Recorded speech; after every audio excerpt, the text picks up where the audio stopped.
What's up broskies, and we got another keyboard from Mechlands, and this is called the Blade75 keyboard. So is it better than the Vibe 75 V2 keyboard that we reviewed earlier? Let's find out. As per usual guys, we'll check its physical overview, tear it down to check its build, test its features, and more. We'll tell you everything you need to know coming up.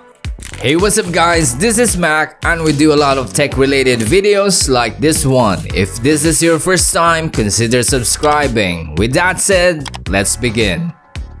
So what do we get inside the box? The keyboard itself, USB-A to USB-C cable around 4 feet, keycap and key switch puller, 3 extra key switches, and the manual.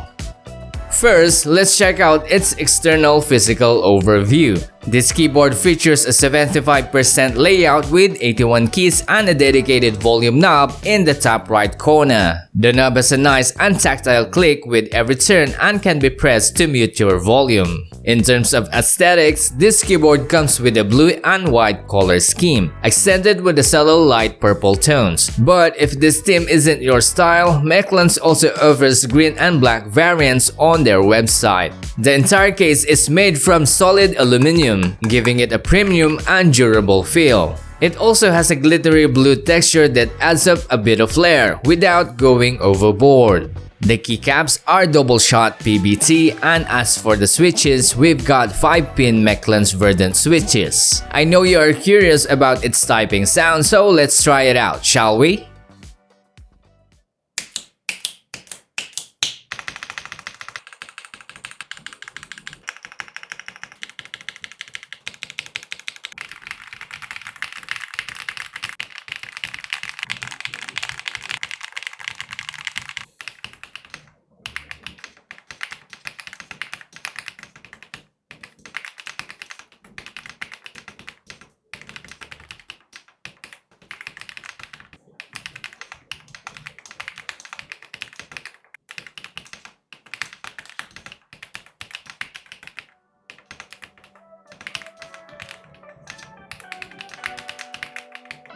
Around the back, you'll find the USB-C input, a connectivity switch toggle for wired and wireless mode, and a hidden USB-C dongle compartment, perfect for keeping your 2.4 GHz dongle safe when not in use. Flipping it over, there are 4 rubber feet for stability and the Mechlands logo etched into the center of the base. Lastly, these are the exact dimensions, so pause the video if you want to take a closer look.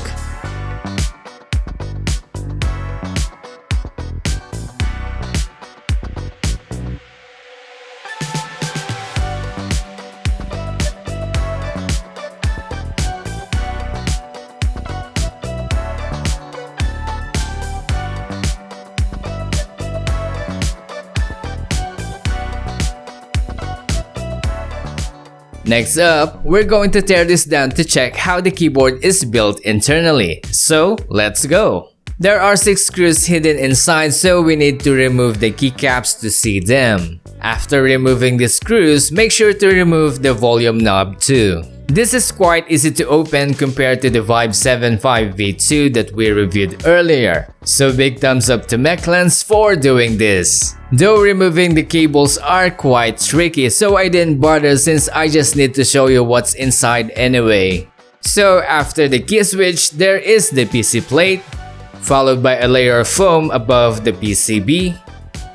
Beneath the PCB, there is a flimsy looking foam that feels very cheap, and then a layer of PE foam underneath that. Below all of this are the battery and the connections for the power switch and USB-C port. By the way, this is gasket mounted too, and the stabilizers are all pre-lube. I guess that's all for its internal overview. Now let's check out its features. So the keyboard supports both Windows and Mac OS, so you can use it right out of the box with either operating system. For connectivity, we have 3 options, so we can use it as wired or wireless using 2.4 GHz dongle or Bluetooth. Powering the keyboard is a 4000 mAh battery, giving you long usage times, especially if you're not blasting the RGB at full brightness. It also supports 1000 Hz polling rate, so the inputs are responsive and great for gaming or typing fast. But let's test it real quick to see if it's true.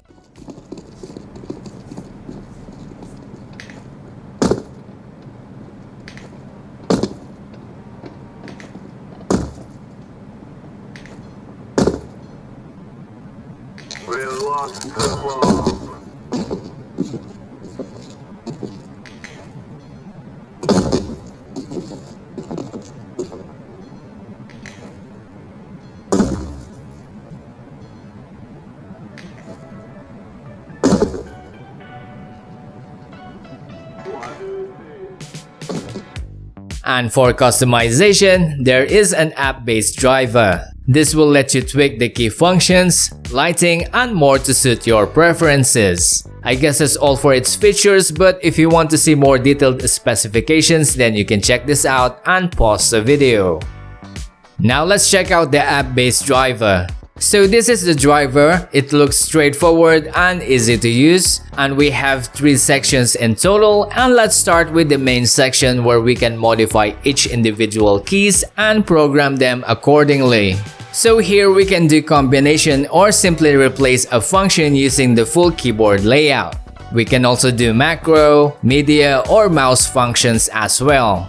In the other settings is where we can change the sensitivity, automatically detect the operating system, or change the keyboard sleep time to save battery. Over here is where we can save 3 layers of different keyboard settings. You can set one for gaming, editing, or for simple office use. FN settings is where we can modify function plus keys. You just need to remember that these colors means you cannot modify the system keys. Macro button is for macros, and light button is for customizing your RGB, and we have several presets to play with. The share button is where you can upload and share your keyboard settings or download from other users as well. My account button is where you can log in and save your entire keyboard settings and layers to a cloud, so you can download them easily and use the same settings in a different PC.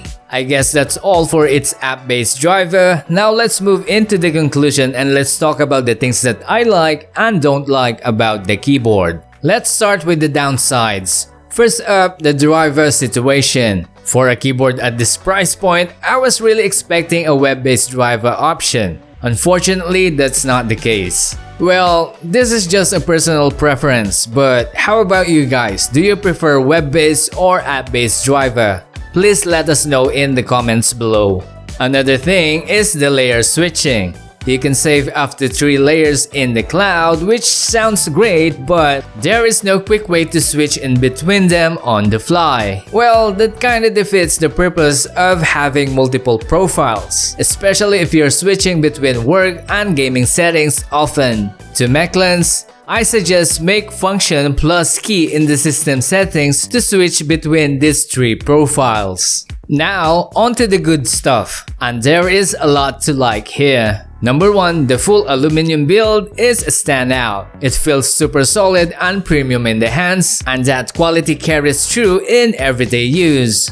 Number 2, typing on this keyboard is also a treat. I love how Mechlands modify their keyboard typing sound quality. This is a different taste, and the Vibe75 V2 that we reviewed earlier is another. And lastly, Mechlands actually made the 2.4 GHz dongle work with the app-based driver. So unlike other boards where you need to plug in a cable to make changes in its driver, this one lets you customize the settings wirelessly. To be honest, there are a lot more features that I like, but these ones are my favorite. Anyway, if you will ask me if I'll recommend this, well, that is still a yes. So you should check out the links in the description below to get one for yourself today. But if you think this is not for you, then check out the other keyboard reviews we have on your screen. So that's it guys, this is Mac, thanks for watching and we'll see you all in the next one.